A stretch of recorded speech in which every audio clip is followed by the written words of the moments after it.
Hello friends, welcome to your channel catalyst Soni and this is Soni Singh. Friends, आज मैं आप लोग के लिए जो क्लास लेकर के आई हूँ 4 बजे में, वो है आपके बुक से रिलेटेड एक क्वेश्चन। जैसे पेडागोजी में जो हमारा जो टीचिंग पेपर होता है ना, उसमें एक क्वेश्चन फिक्स और भी रहता है, पाठ्य पुस्तक यानी बुक से रिलेटेड क्वेश्चन रहता है। चाहे आपने साइंस आप स्ट्रीम के हो, या फिर जो है आप मैथ्स के हो, या फिर आपने सोशल साइंस लिया हो, हिंदी हो, आपका इंग्लिश हो, कोई भी सब्जेक्ट हो, उससे एक क्वेश्चन कॉमन और आता है। ऐसे तो मैंने बहुत सारे कॉमन क्वेश्चन आप लोगों को करवाए हैं, लेकिन ये क्वेश्चन रह गया है, तो इस क्वेश्चन को मैं आज करवाऊंगी। इसमें जो है ये बुक से रिलेटेड क्वेश्चन रहता है। जैसे आप देख सकते हो, मैंने यहाँ पे आपको दिखाया भी है। मैथ्स यानी गणित, विज्ञान, सामाजिक विज्ञान की पाठ्य पुस्तक की विशेषताएं एवं गुण बताएं। मतलब फीचर्स बताने हैं। एक्चुअली में देखा जाए तो यहाँ पे आपको क्या करना है, आपको बुक की, चाहे वो कोई भी सब्जेक्ट हो, बुक की फीचर्स एंड मेरिट्स जो होता है उसका, वो आपको बताना है। अगर देखा जाए तो यही है। अदरवाइज इसमें जो है आपके कोई भी सब्जेक्ट आगे में दे कर रख सकता है। गणित हो सकता है, विज्ञान हो सकता है, सामाजिक विज्ञान हो सकता है, अंग्रेजी हो सकता है, हिंदी हो सकता है, कोई भी। तो आपको कैरेक्टरिस्टिक्स जो लिखने हैं, जो फीचर्स लिखने हैं, अप्रोक्सीमेटली सेम होता है। किसी किसी में अलग होता है, मैं नहीं बोलूंगी, वो सब्जेक्ट के अकॉर्डिंग 1-2 पॉइंट्स अलग होते हैं, लेकिन मैक्सिमम पॉइंट्स जो है सेम होते हैं। तो क्यों ना हम ऐसा आंसर लर्न करें जो कि हमारे सारे सब्जेक्ट में आ जाए। तो वही आज मैं आपको आंसर लेकर आई हूं, कॉमन आंसर, जो कि इनमें से किसी भी बुक के लिए अगर ये पूछे कि इसके आप फीचर्स बताइए, इसके जो है मेरिट्स बताइए, तो आप ये सारे ये एग्जैक्टली यही आंसर आप लिख सकते हैं। तो चलिए स्टार्ट करते हैं आज की क्लास को। सो फ्रेंड्स, अगर आप हमारे चैनल पर नए हैं या चैनल को सब्सक्राइब नहीं किया है तो प्लीज चैनल को सब्सक्राइब कर लीजिए, बेल आइकन को हिट कर दीजिए। 4 बजे का क्लास तो फुल्ली डेडिकेटेड है बीएड फर्स्ट ईयर के स्टूडेंट्स के लिए, चाहे यूनिवर्सिटी कोई भी हो। अगर आप टॉपिक आपको डिफिकल्ट लग रहा है तो आप वीडियो में कमेंट कर सकते हैं, वो टॉपिक हम आपको नेक्स्ट क्लास में लेकर आएंगे। ऐसे एग्जाम के पर्सपेक्टिव से हम लोग आपकी तैयारी करवाते हैं। इसके साथ साथ अगर आपको पेड नोट्स चाहिए, पेड क्लास चाहिए, तो आप हमसे कॉन्टेक्ट कर सकते हैं। जो आपको मोबाइल नंबर दिया गया है, आप उस पर कॉल या मैसेज कर सकते हैं। साथ ही Awadh university BEd second year का क्लास चल रहा है, अभी सेकेंड बैच स्टार्ट हुआ है। सेकेंड बैच जो है वो रनिंग में है, तो अगर आप चाहें तो उसको ज्वाइन कर सकते हैं। आगरा यूनिवर्सिटी का सेकेंड ईयर का भी बैच जो है, सेकेंड बैच स्टार्ट हुआ है, तो आप उसको भी ज्वाइन कर सकते हैं। चलिए बात कर लेते हैं पाठ्य पुस्तक की विशेषता के बारे में, यानी फीचर्स के बारे में। चलिए सबसे पहले हम देखते हैं गणित, विज्ञान, सामाजिक विज्ञान पाठ्य पुस्तकों के निर्माण निम्न सिद्धांतों को ध्यान में, पहले प्रिंसिपल्स देखते हैं, कौन से प्रिंसिपल्स को ध्यान में रखकर किया जाता है। तो देखिए यहाँ पर गणित लिखा हुआ है। आपका अगर ये सब्जेक्ट जो है विज्ञान है तो आप वहां विज्ञान लिख देंगे। अगर आपका सब्जेक्ट सामाजिक विज्ञान है तो आप वहां सामाजिक विज्ञान लिख देंगे, ठीक है। तो कि पाठ्य पुस्तकों में गणित के आधारभूत ज्ञान, यहाँ पे जहां जहां गणित है वहां पे आपको अपना सब्जेक्ट डाल देना है। आधारभूत ज्ञान यानी कि बेसिक नॉलेज, जैसे सिद्धांत तथा मुख्य तथ्यों यानी मेन पॉइंट्स को ध्यान में रखना चाहिए। आप खुद समझिए, जो भी कभी भी हम लोग किसी भी सब्जेक्ट की अगर बुक बना रहे हैं तो जाहिर सी बात है उसके बेसिक पॉइंट्स को हम ध्यान में रखकर ही बुक बनाएंगे। ये कक्षा के स्तर को देखते हुए अधिक जटिल नहीं होना चाहिए। जिस क्लास के लिए बनाया जा रहा है उस क्लास को भी ध्यान में रखा जाता है। अगर हम 4th क्लास का मान लीजिए साइंस का ही बुक बना रहे, तो 4th क्लास के साइंस के 4th क्लास के स्टैंडर्ड के अकॉर्डिंग तो देना होगा ना। अब 8th क्लास का सिलेबस तो उसमें दे नहीं सकते। तो इन सारी बातों को ध्यान में रखा जाता है। पाठ्य पुस्तकों में दैनिक जीवन में उपयोग में काम आने वाले पाठ होने चाहिए। ऐसे चैप्टर्स इंक्लूड किए जाने चाहिए जो regular day to day life में जो है यूज किए जाए, ताकि रियलिटी से कनेक्टेड हो। सेकेंड नंबर हमारा जो है वो है पाठ्य पुस्तक जब किसी कक्षा के लिए तैयार की जाती है, किसी पर्टिकुलर क्लास के लिए जब तैयार की जाती है, तो सबसे पहले उस कक्षा से संबंधित पाठ्यक्रम को ध्यान में रखना चाहिए। करिकुलम जरूर देखना चाहिए। जब भी जिस भी क्लास का करिकुलम बनाया जाए, चाहे किसी भी सब्जेक्ट का हो, तो पहले करिकुलम देखना चाहिए कि उस क्लास का करिकुलम क्या दिया हुआ है। पाठ्यक्रम के पश्चात पाठ्य वस्तु का चयन करना होता है या एक बार पाठ्य वस्तु छांटने के बाद पाठ्य पुस्तक लिखी जानी चाहिए। तो ये एक प्रोसेस होता है। पहले हम जो है करिकुलम देखते हैं उस क्लास का, फिर उसके बाद उसका जो है कंटेंट निकालते हैं, जो टॉपिक होता है वो निकालते हैं, और उसके बाद से जो है बुक्स लिखे जाते हैं। तीसरा नंबर देखिए पॉइंट है सिद्धांत, ये अभी हम लोग कर रहे हैं, ठीक है। पाठ्य पुस्तक में केवल पुराने सिद्धांतों और नियमों का संग्रह नहीं होना चाहिए, सिर्फ पुराने नियमों पे नहीं होना चाहिए, वो तो होना चाहिए, लेकिन उसके साथ जो अपडेशन है, जो नए नए चीजें आ रही हैं, उसको भी इंक्लूड किया जाना चाहिए। वरन नवीन खोजों के आधार पर जो तथ्य और प्रत्यय सम्मुख आते हैं उनका भी उल्लेख होना चाहिए।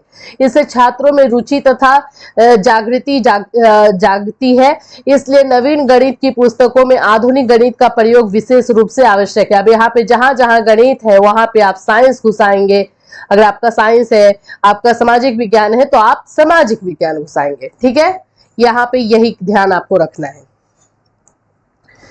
फोर्थ नंबर है प्रत्येक अध्याय के अंत में अध्याय से संबंधित प्रश्न होने चाहिए। जो भी चैप्टर खत्म हो रहा है उस चैप्टर से रिलेटेड जो है क्वेश्चंस होने चाहिए।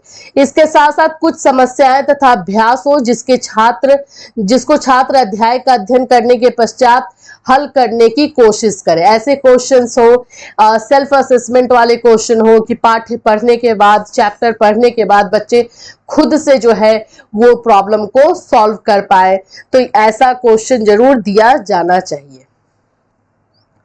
फिफ्थ नंबर है पाठ्य पुस्तक में पाठ्य वस्तु को छोटे छोटे अध्यायों में बांटना चाहिए, जिससे छात्र विषय से संबंधित ज्ञान को ठीक प्रकार से समझ सके। इस प्रकार करने से छात्र को गणित का ज्ञान क्रमबद्ध तथा सही रूप से होगा। अब यहाँ पे गणित की जगह आप साइंस या फिर सामाजिक विज्ञान करेंगे, जो आपका सब्जेक्ट रहेगा, ठीक है। तो ये एक हो गया। चलिए 6 नंबर चलते हैं। पाठ्य पुस्तक में सूत्र, समीकरण, ये मैथ्स का है ना, तो ये आप मैथ्स वाले ही लिखेंगे, बाकी आप लोग छोड़ देंगे। पाठ्य पुस्तक में सूत्र, जो फॉर्मूला होता है, समीकरण, संबंध आदि की व्याख्या सरल ढंग से होनी चाहिए, जिससे छात्र सही रूप से समझ सके। साइंस वाले भी स्टूडेंट लिख सकते हैं इसको, सिर्फ सोशल साइंस वाले स्टूडेंट इस पॉइंट को नहीं लिखेंगे। पाठ्य पुस्तक में उदाहरण स्पष्ट होने चाहिए। इसके साथ रेखा चित्र, आंकड़ों की तालिका आदि भी उपयुक्त स्थान पर हो, जिससे छात्र आसानी से पढ़ सके। ये साइंस और सोशल साइंस दोनों बच्चे लिख सकते हैं, क्योंकि सोशल साइंस में भी मैप होता है, आंकड़े होते हैं, तो ये सब लिख सकता है। 8 नंबर में प्रत्येक पाठ्य पुस्तक में कक्षा के हिसाब से भाषा का प्रयोग, हाँ, जो भी बुक का लैंग्वेज हो वो इजी हो, ताकि बच्चों को समझ में आए। यदि छोटी कक्षाओं में कठिन शब्दों के साथ पुस्तक की रचना होती है, तब छात्र उनको पढ़कर समझ नहीं सकेंगे। तो एक क्लास के अकॉर्डिंग जो है ये देखा जाए कि बच्चों को जो है कौन सा किस तरह के वर्ड्स देने हैं। डिफिकल्ट वर्ड्स ज्यादा ना हो छोटे क्लासेस में, क्योंकि बच्चे फिर समझ नहीं पाएंगे। तो क्लास के अकॉर्डिंग जो है लैंग्वेज, भाषा को ध्यान में रखा जाए। फिर उसके बाद है पाठ्य पुस्तकों के निर्माण में विषय में दक्ष अनुभवी लोग होने चाहिए। जो भी बुक को बना रहे हैं, बुक लिख रहे हैं, वैसे लोगों को शामिल किया जाना चाहिए जो एक्सपीरियंस्ड हो, रियली में इस फील्ड से बिलोंग करते हो और उनको पता हो कि क्या करना है। तो वैसे लोगों को इनमें शामिल किया जाना चाहिए। पाठ्य पुस्तकों में नवीन आविष्कारों तथा समय के अनुकूल होने चाहिए, जैसे दशमलव प्रणाली, मापतौल आदि का समावेश होना चाहिए। पाठ्य पुस्तक में विषय सामग्री उच्च कोटि की तथा यथार्थ होनी चाहिए। जो भी सब्जेक्ट, जो भी टॉपिक इसमें रखा जाए और जो एक्सप्लेनेशन हो वो सही ढंग से होना चाहिए, क्वालिटी उसकी अच्छी होनी चाहिए। पाठ्य पुस्तक में प्रयुक्त कागज अच्छा होना चाहिए तथा छपाई भी स्पष्ट होनी चाहिए। अस्पष्ट यहां लिखा हुआ है, अस्पष्ट नहीं होगा, स्पष्ट होगा, ठीक है। 30 नंबर है आपका। 30 नंबर में पाठ्य पुस्तकों में जो अभ्यास के लिए प्रश्न दिए जाते हैं उनके उत्तर प्रश्नों के साथ नहीं होने चाहिए। पुस्तक के अंत में उत्तर माला में दिया जाना चाहिए। प्रश्न हल करते समय छात्र का ध्यान पहले उत्तर को जाता है, जिससे वो प्रश्न हल करने में भटक जाता है। शिक्षक को चाहिए कि वो अच्छी पुस्तक में जिसमें संपूर्ण विषय सामग्री विस्तृत रूप से हो तथा प्रश्नों का चयन आधुनिक परिवेश में हो, उसका चयन करके छात्रों को बताए कि कौन सा जो है बुक उसको खरीदना चाहिए। शिक्षक ही अच्छी पुस्तक का चयन कर सकता है, उसी के हाथ में छात्रों का भविष्य तथा अपने देश का भविष्य होता है। तो ये सिद्धांत है जो 20 है, आप इसमें से 10, 12 ये सिद्धांत लिखिएगा। अब आइए अब यहाँ देखते हैं गणित विज्ञान सामाजिक विज्ञान में पाठ्य पुस्तकों का स्थान, यानी कि ये सब्जेक्ट पढ़ाने में बुक का क्या रोल होता है, क्या बुक इंपॉर्टेंट है या नहीं है वो। ठीक है, तो वैसे तो इंपॉर्टेंट है। छात्रों को सही व उच्च कोटि का ज्ञान प्राप्त करने के लिए उचित गणित की पाठ्य पुस्तक की आवश्यकता है। सही, एग्जैक्टली। अगर देखिए सिर्फ गणित की ही बात नहीं है, अगर सामाजिक विज्ञान ही पढ़ाया जा रहा है, अगर साइंस ही पढ़ाया जा रहा है और जिस बुक से पढ़ाया जा रहा है उसमें अच्छे से एक्सप्लेनेशन नहीं रहता है, तो आप भी समझ सकते हो कि कितना प्रॉब्लम होता है। तो ऑफकोर्स चाहे आपका सब्जेक्ट कोई भी हो, उसमें बुक जो है अच्छी क्वालिटी की होनी चाहिए, उसमें एक्सप्लेनेशन सही होना चाहिए, बुक के पेजेस सही होने चाहिए ताकि बोरिंग ना लगे। बच्चे जो है होता है ना पढ़ने के टाइम में थोड़ा सा पेज खराब है, अंधेरा अंधेरा टाइप का है, तो पढ़ने का मन भी नहीं करता है, तो वो भी एक जरूरी चीज है। क्वालिटी जो सबसे मेन इंपॉर्टेंट है कि जो करिकुलम है, पाठ्यक्रम है, उसके अकॉर्डिंग हो।